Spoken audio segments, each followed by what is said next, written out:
I have skonged a couple of hours. So, basically, out of the first area into that, into that first whatever zone. I think the last two things I did was because you can progress in any direction, right? You can progress in many directions, though the early game is significantly more linear than the later game because of progression and movement abilities. Yes. For Lisa 1, you can read a wiki about what happens in it, and that's all the context you need. You don't need to play it. For Skong, the last thing I did was unlocked fast travel. That's good. Which is adorable.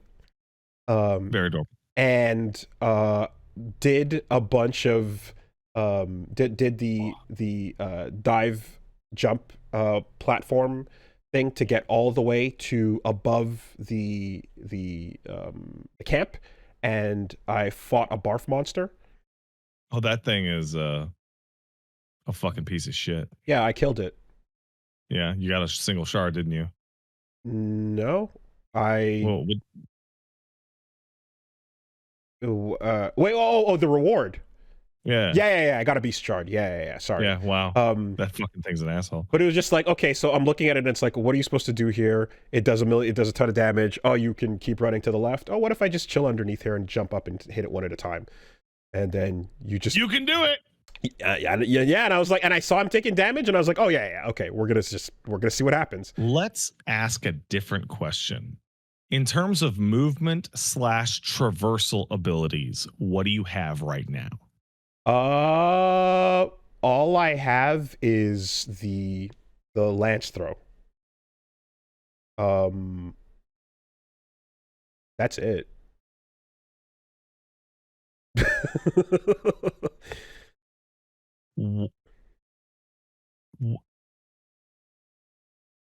The lance throw that lets you do what?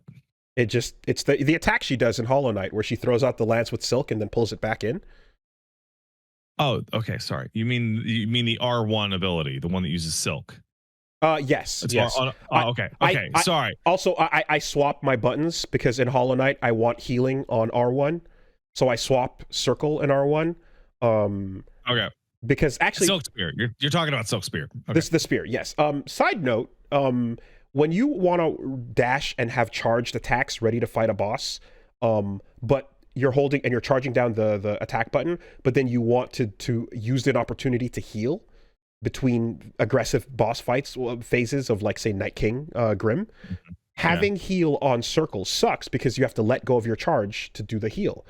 So moving heal up to R1 allows you to keep your charge and then cancel straight into the heal, and then not have to let go and do that, right? So, okay. Well, to you, I say that makes perfect sense for Hollow Knight, but in Silk Song, the heal is a single button press that locks you into place, so it's not nearly like you can actually get the charge out through the heal animation. Okay, so I swapped it preemptively because that's what I played Hollow Knight like, and I'm expecting that button to get more magic spells on different directions. What button do you have the silk move on right now?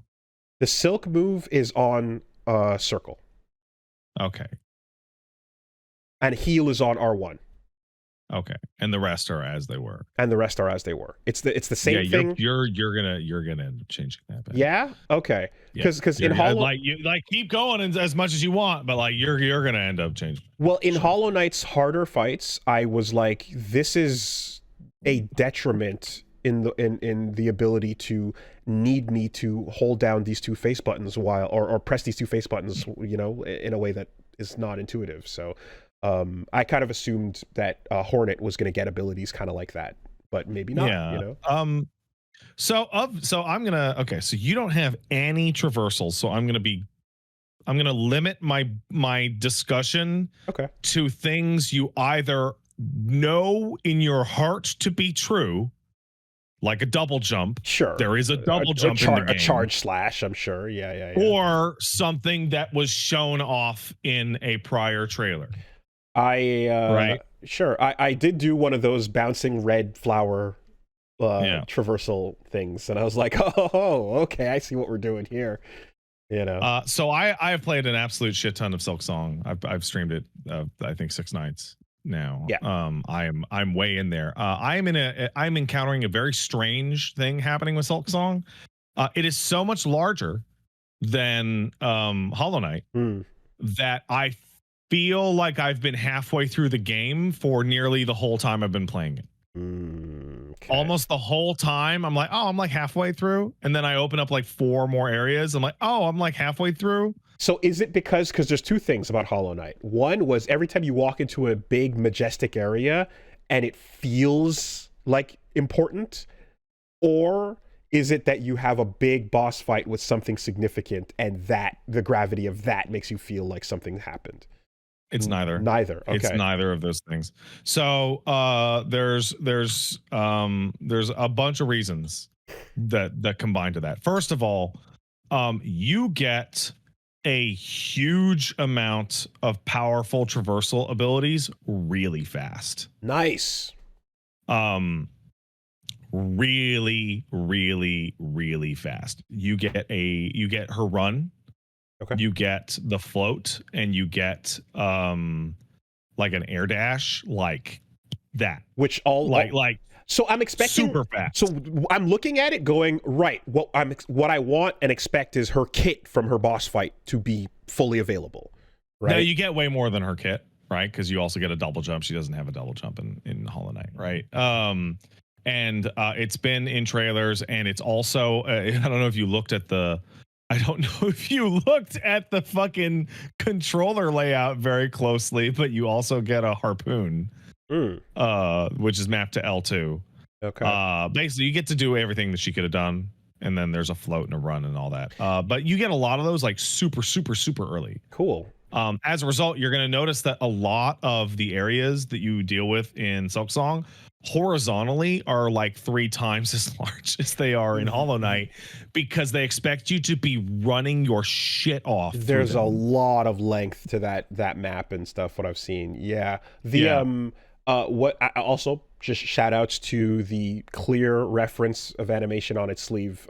When she turns around and does the full Alucard leaning down and then starts running, I'm like, it's the exact Alucard animation turnaround, one to the other. Is.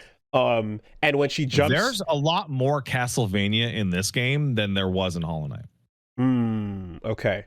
And then second, I'm seeing Metroid Fusion, when she jumps and grabs the ledge and you flip off of it. You know, that's a very Samus-ass level platforming thing. So I'm going to tell you something that I only just started doing. It's really important because it's part of her core kit and it's never explained. If you slash a projectile and there is a clash, the projectile loses its hitbox entirely.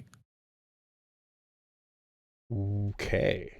Good. So to know. if an enemy throws like a knife at you and you slash and you see the ting, the projectile is now part of the background. Okay. It essentially no longer exists. Yeah.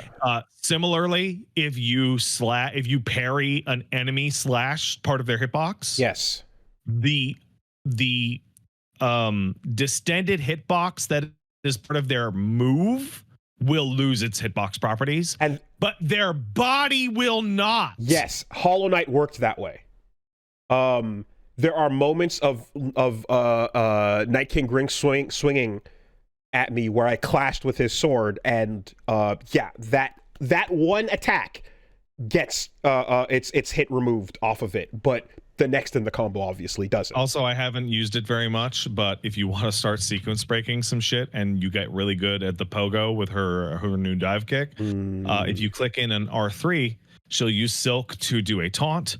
Taunt will lure enemies closer to her, which you can then use to platform to places that you wouldn't otherwise be able to go. Interesting. I mean, right away in the first area, I pogoed up to get the extra berry, and I was like, okay, I see what you want me to do here. It's not the Hollow Knight pogo, it's the diagonal, obviously, but the fact that the boss fight version does a full screen dive, and right now you have a shallow one, is like, I'm like, yeah, okay, I want that upgraded version for sure. Well, you're not going to get it, but it needs to be pogo distance for platforming reasons, because the game's going to ask a lot of you platforming wise.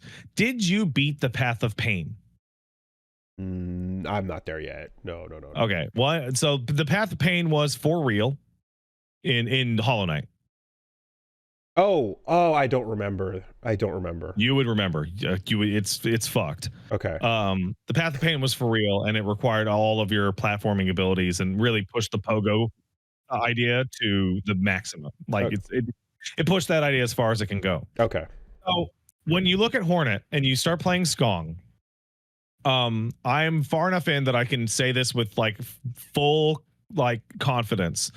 This is the type of game that you get when you let a couple of guys build their own toy forever for themselves, under the impression that they themselves will be playing it forever. Mm-hmm. And what I mean by that, if you're like, man, I wish I could play Silk Song, but is there any story that I need to find out about Hollow Knight? No, there's none. You absolutely need no foreknowledge of Hollow Knight to play Silk Song at all. I would highly recommend that you beat Hollow Knight before starting Silk Song, because Silk Song is a full difficulty level higher in every way. Everything does double damage compared to the Hollow Knight equivalent. Because Hornet is sprinting everywhere all the time, you actually have way less time to react to enemies coming into your field of view. The platforming is on average way harder, and part of that is that the dive kick is way more finicky than the pogo. Yeah, you're not slashing straight down. That changes a lot. I have seen a lot of so I adapted to the dive kick immediately and had no trouble, but I've seen a lot of people going like, oh, this fucking the angle on the fucking dive kick is god damn, fuck. And then I went back to Hollow Knight and discovered, oh yeah, no, the down pogo in Hollow Knight is like fucking super powered compared to her dive kick. It's so much better than her dive kick. It's so for me, it's not the angle, it's the distance, you know, of reading how shallow it is and like wanting you have to be really close to things to pogo on them. Yeah, and I'm like her attack when she does it to you is like a much further one, and you know, even after just coming off of Shinobi, where you can do a dive kick shallow or hold it for a deep one, you know, that would change up, that would improve everything for me if I could just get a full distance dive kick, you know. Okay. Also, I thought, what if instead of getting a full distance dive kick, you got a completely different pogo attack instead? Interesting. Okay. Oh. Cool. Just like, what if you could choose from a wide variety of pogo attacks? Equipping stuff. Interesting. Okay. So, this is minor mechanical, but it's fairly early. So there's no charm system that combines with itself. No, and I noticed it was more limited because you were stuck putting navigational charms in the navigational slot, or passives in the passive part. Yeah. Okay, I like freedom. I like Okay, I'm like kind of having to dance around. Personally, okay, for anybody who's out there, personally, I don't mind if you can say whatever to me about it. The game is all right. It's totally fine. There's such a minimal, yeah, it's okay. And also, you will get one of these fairly quickly. So you start off the game and you have a slot for yellow charms, blue charms, and red charms, which are like passive abilities, defensive abilities, and attacks. And there's also a white charm slot for, like, you know, the Silk Spear, right? And you may discover, in fact, that you could switch to a different set of attacks that have different sets of colors available. So instead of one of each, it's like 3 yellows and 1 blue and no red. This weapon has different applications. Or there's one that has 3 reds for 3 sub weapons and like 1 of the other 2, right? Okay, customizability, good. Yeah. Right, and that is what's replacing the open system. The I'm going to mix and match charms to get weird effects.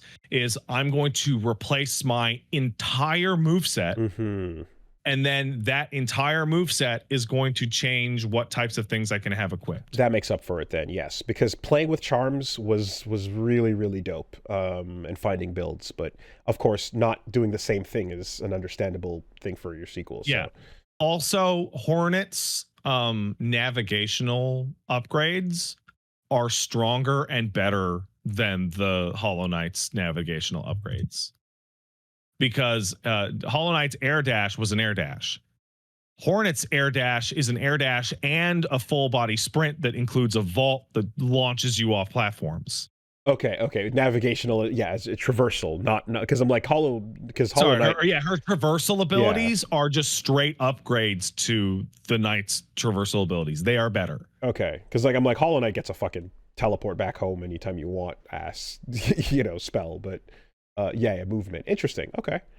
That you also get like charms that don't have like unique. They don't create like a unique effect when you combine them, but they synergize extremely well. Like there I found a sub weapon that shoots out a drill that hits like 10 times, and I have a charm that adds poison damage to sub weapon hits.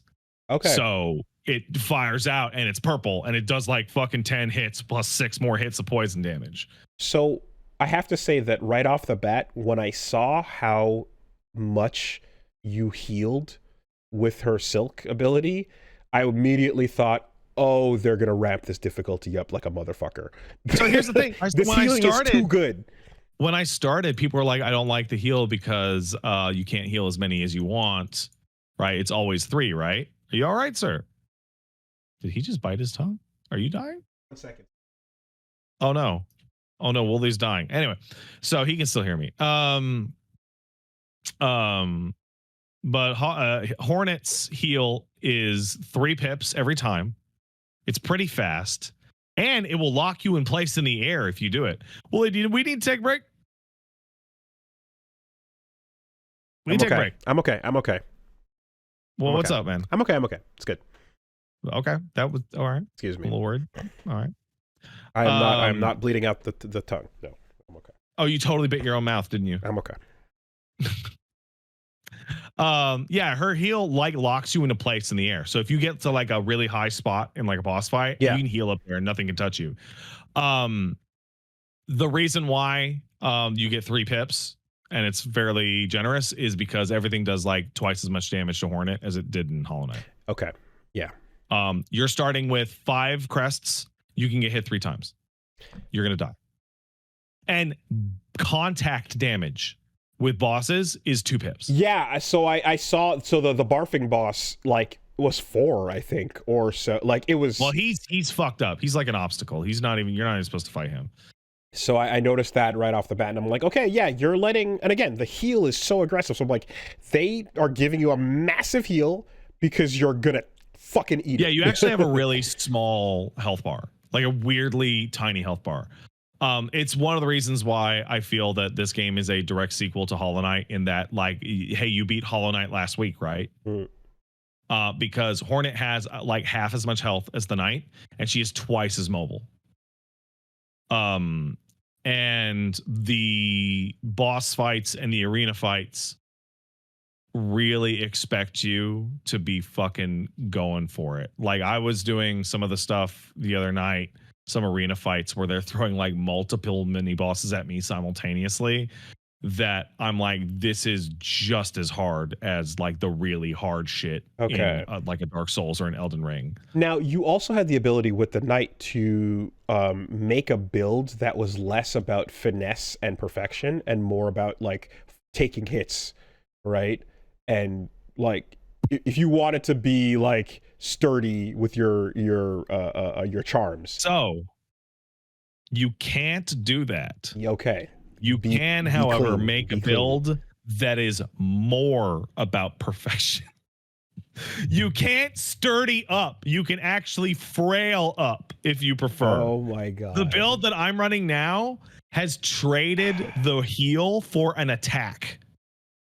I no longer have a regular heal. My heal is now an attack. Okay. So like Freakbeast alert. If I can put on the warning, warning, Freakbeasts are discussing. That's hot as shit, and I love it. However, I have heard that people are having a bad time. It's really hard. Like this, I would put the difficulty level of Silk Song around like in between Elden Ring and Shadow of the Erdtree. Okay. And it's not a DLC, it's its own game, but it was a DLC. And you can It was supposed to be. You can feel that this game was built out as the thing you do at the end of Hollow Knight after you beat Hollow Knight. Yeah. But now it's its own thing. Okay. And it was play tested for 7 years by like 10 guys who got super good at it. By the way, patch coming out next week. I saw. Already going to nerf some of the bosses. Exactly. So I'm like, first news thing I saw, patch is coming out to make the game easier. And I was like, damn, already. Fun fact. Yeah. The bosses they're nerfing are not the boss they need to nerf. There's one called Morwing, which is pretty crazy. I'm not surprised. However, you can skip it. It's a skippable boss. Okay. There is a boss. I'll just say that it's the Savage boss. That is like, I fought the second encounter with it, and it's one of the first times I've ever like been streaming a game and said the phrase, "What do you even want from me?" Okay. Now, like I was actually like gobsmacked. Okay. Now that Barfer was something that I felt was like probably it's either it's an obstacle or a come back later situation, potentially in the flow of things, right? Don't stand here and swing at it. That is you will have an ability that will allow you to ignore him. Okay. Are there so far, however, like as many hours as you're in now, multiple examples of this is a challenge you should handle later, but you can do it now if you're stubborn? Oh, all the time. Great. Now, here's the thing. Now, above my head is the text Freakbeast discussion alert only for sickos. Correct. I ran into an issue where I was talking to Paige about this, and I talked about it on stream, in which I had to go through an entire like Reddit thread and Blue Sky thread and back and forth with people, because I was like, I'm a little disappointed that the Metroid elements of Silk Song aren't as present as I thought they would be, because it's actually quite rare that I have to get stuck or get run into an area that I don't have the progression ability for, right? I don't have the double jump. I can't do it here. And instead, I've actually been like cruising fairly cleanly through it. To which I had to be informed by my audience, that is because I am not getting difficulty locked out of the bosses that have the traversal abilities standing behind them. Okay.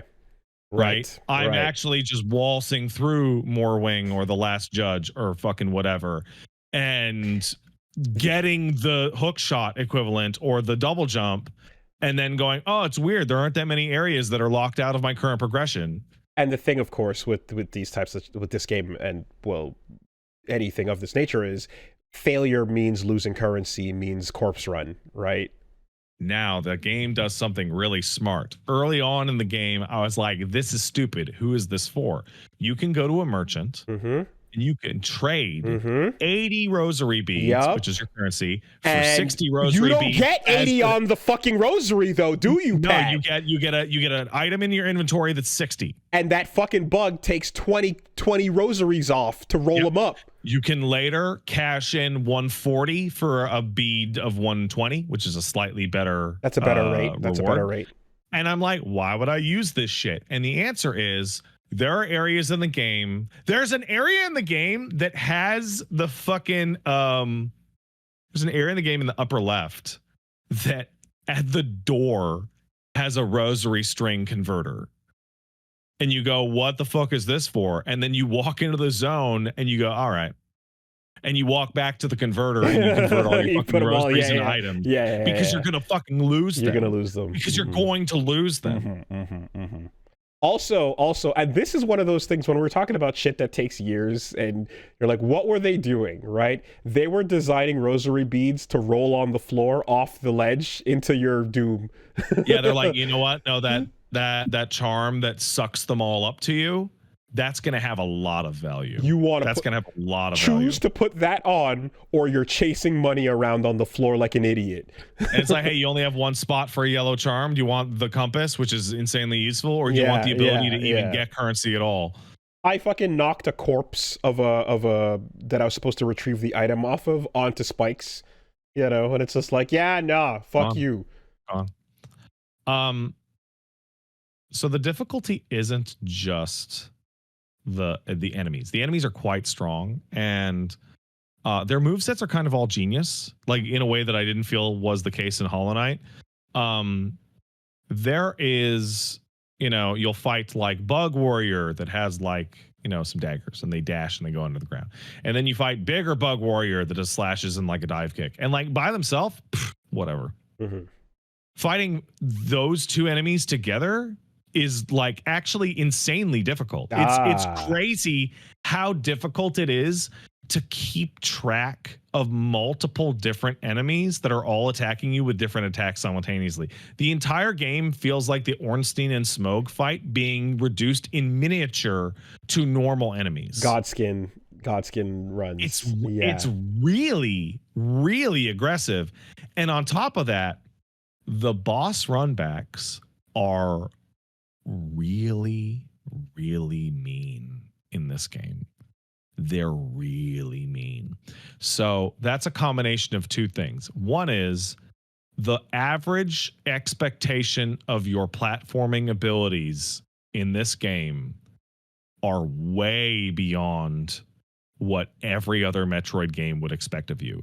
It is a game that is like asking the platforming abilities of Celeste for you, but is also a Metroid game and has like super tough combat. And it's so interesting how if this were packed at the end of Hollow Knight, it would be an expected upgrade in that progression. Absolutely. But because it's packaged as its own thing, it's right at the start, dude. It's meaning out everybody who's coming in going, the perfect time to join and to play the sequel. And it's not treating it like a mandatory section that you had to get through the base game to get to. So, Woolie, don't look too closely, but there's people in chat cursing a very specific runback. There is a runback against a very difficult boss. This is a boss that starts as an arena fight, which means you have to fight every enemy in the zone in like a set of combinations. Yeah, and then turns Coliseum into Fools. then turns into a boss fight at the end. Like run the arena, then fight the boss, and the boss is pretty tough. Okay. If you do not find a secret bench, the run back to that boss is literally the entire zone. Okay. And the zone is really, really mean. Yeah. It's really mean.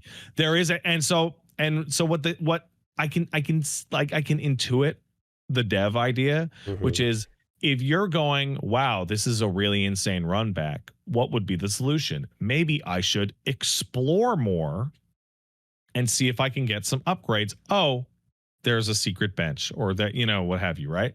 Shrine of Amana, Royal Rat Authority. Sure. But the secret bench is really secret, like really secret. And it takes the run back from the entire zone to half the zone. Okay. There is the Act 1 final boss has a run back that if you can absolutely crush the platforming is like 90 seconds, right?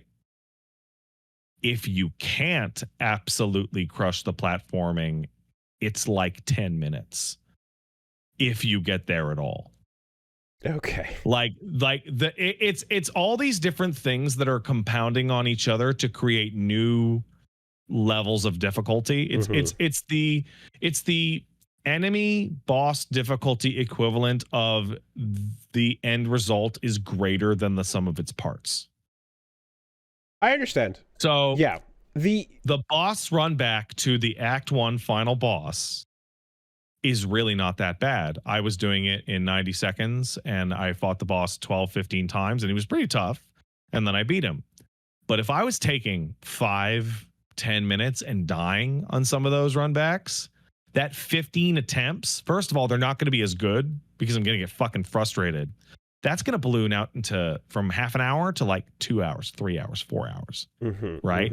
That boss is harder because if you're not absolutely super locked in on what you need to do to get him every time, you're going to get there sweaty and frustrated and annoyed. And we haven't felt this in a minute because Elden Ring all but took it away, right? Elden Ring put your statues of Marika or your bonfire graces right outside the boss doors for like the worst of those bosses. Well, the other thing is that part of Elden Ring's core design was like, wow, this is pretty hard. I should leave and get stronger or go somewhere easier. That is actually legitimately not an option in Silksong. Every time I was like, wow, this is pretty hard. I should go somewhere easier. Turns out I only found harder areas. Okay. So, and as the massive joke that it is, health upgrades are really rare. You need 4 pieces of a mask to get a health upgrade. Not 3. Oh shit. Okay. Yeah, you need 4. And the health upgrade pieces are behind by far the game's hardest content. The hardest boss I have fought in the game so far awarded me 1/4 of a single pip of health. Oh my god. Okay. It was a arena fight into a boss fight into a Metroid escape that was really hard. And it gave me a single quarter of 1 pip of health. So I've noticed that at least, again, when I came across that bouncing off of the red flowers, that first one I saw, where I was like, oh, you need precision on this dive. It's not going to be nice. There's spikes everywhere, and you either land it or die. And you have a limited number of tries because that's your health. Making it to the end, killing everything, getting, the piece or the rosaries or whatever behind there. And then the game's like, good job, now go back. At which point I'm like, or Hollow Knight tech, let me just pause and quit and reload on that bench. That is a move I have been using a lot. Fuck you, you're not making me go backwards. I can bench it. I have a question for you. Did you complete the white flower in Hollow Knight? 2017. The white flower is a quest that wants you to get from the west end of the map to the east end of the map without taking a single hit. No, I don't think I did that. Well, guess what? Yeah. What if they threw you a bone and said, you know what, you can take a couple hits? And you're like, oh, well, that's all right. And then they're like, because it's timed.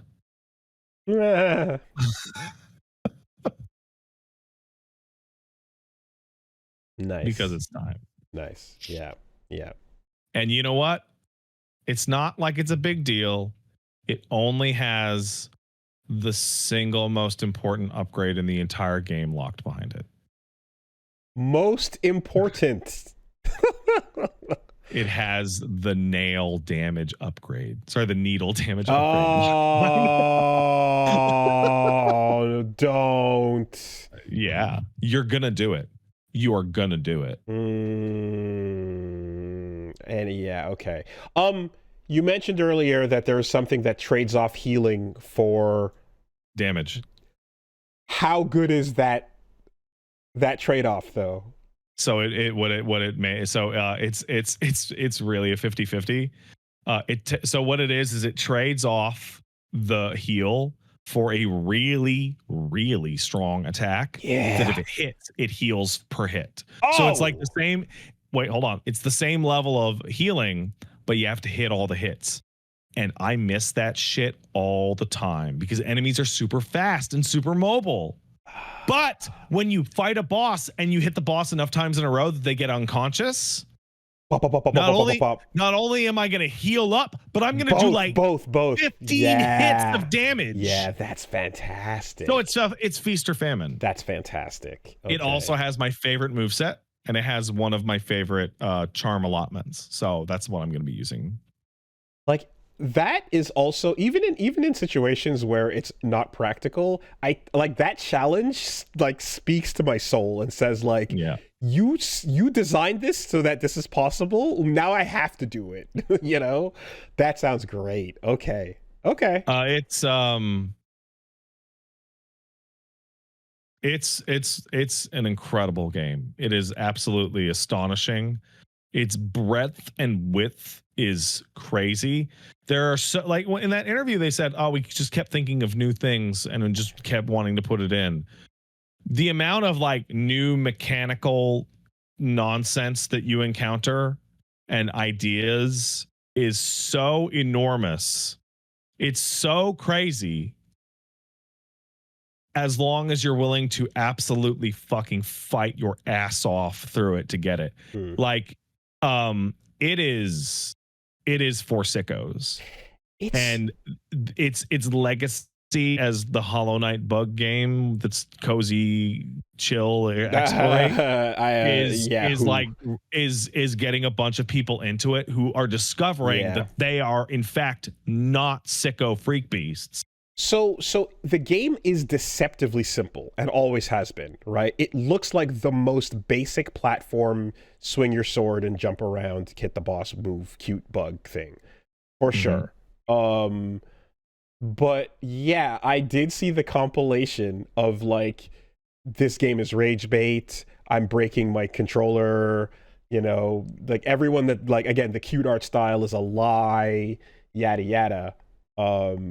To it, which I mean makes me raise my eyebrows even higher. Like I'm like, there's some shit in this that I'm like, you absolute motherfuckers. I appreciate who you're talking to here, you know. But this is kind of and well, anyway, it's interesting that this comes right after that Shinobi discussion, right? Because very interesting. Yeah. However, what I will say is that Shinobi, you're so cool right away that you can be distracted by how cool you are. Whereas in this game, you have jump, swing, heal, and so far that's it.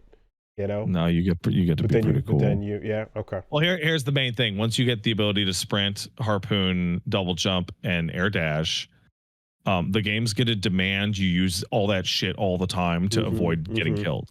So when you fight a boss and you do like a good attempt, you are way cooler and more impressive than Hornet was in her own boss fight in Hollow Knight. But I'm also remembering, she's zip-zooping. But like the ability to fine-tune builds in Hollow Knight 2 was really high, because things as simple as when you put this charm on, you no longer get pushed back a little bit on each hit. And I'm like, yes. Yeah, that charm exists. I'm sacrificing my slot for no pushback, right? Or just that little bit of extra meter, a little bit of extra soul on each slash, or whatever the case is.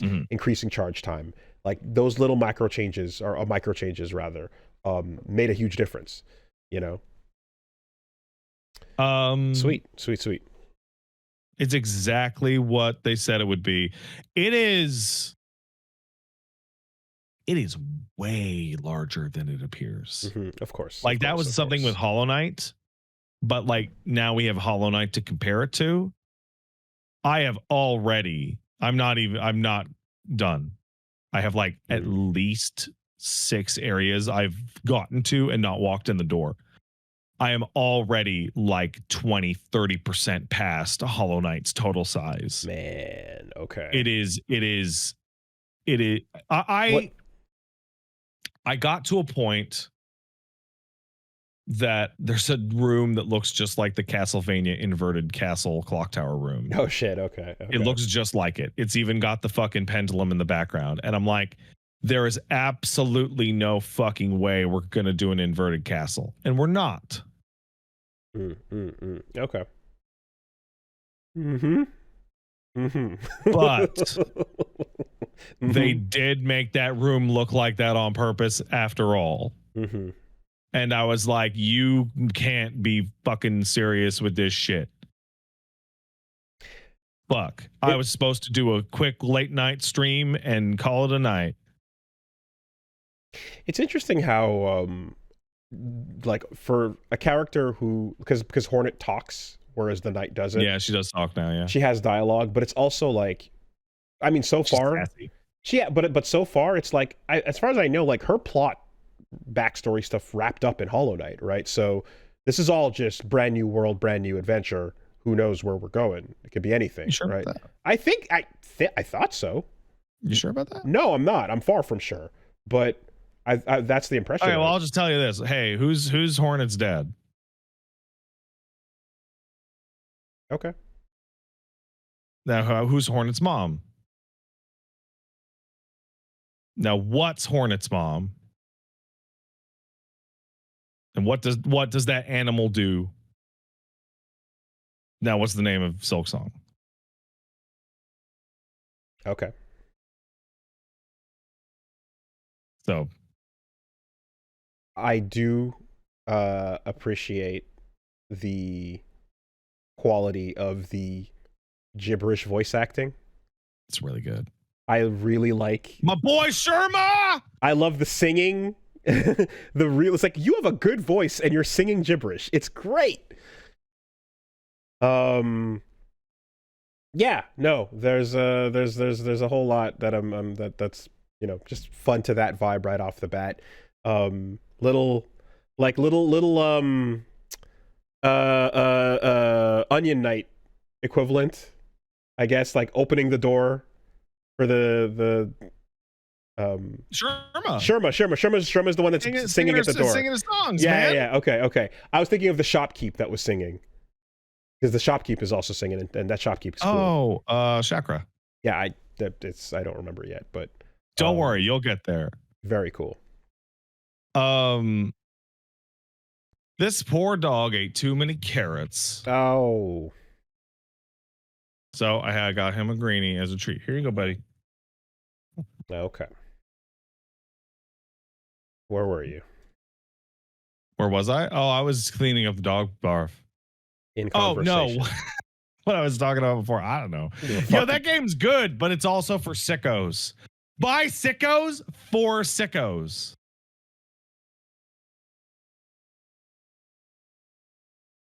Yeah. Like it's kind of tricking on people about how sicko it is.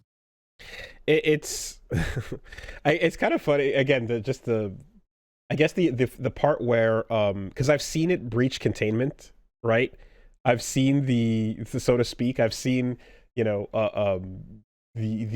normie world, whatever, people that are kind of like not really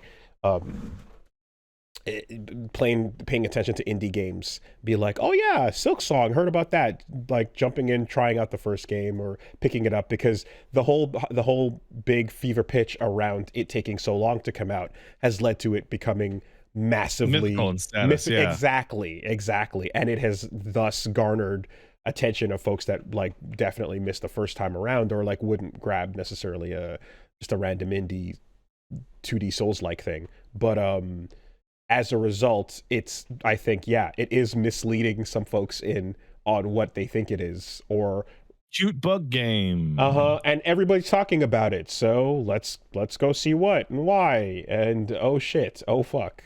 It is an interesting like relaunch to the franchise. Now that this big buildup has happened, because the first time around it was unexpected out of nowhere. I don't think, like, again, quiet Kickstarter type of thing. People obviously that are like listening to this and paying attention to games and indies and stuff are like know and have heard, but in general it was more of a word of mouth thing that brought it up to where it was. Versus this time around where it crashed Steam on day one. Crashed Steam, PlayStation Store, and the Nintendo eShop. And there's a list of games that all had to clear the way and move aside for it. There's a really embarrassing email that I wrote to Humble Bundle because I bought Silk Song from them because they still had keys, but then they didn't have any keys when I went to redeem it.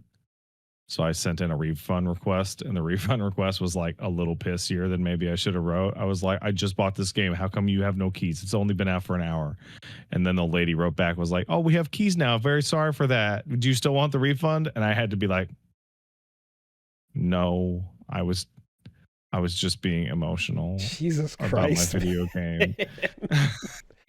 What the fuck? Okay. Wow. I didn't think a human being was going to read my refund request. Yeah, no, that game's incredible, but it is for sickos. There's a part early on in Act 2 where they start throwing buzzsaws at you. You know, like Hollow Knight does. They start throwing like, okay, no, everything in this environment will touch and kill you. Mm-hmm. And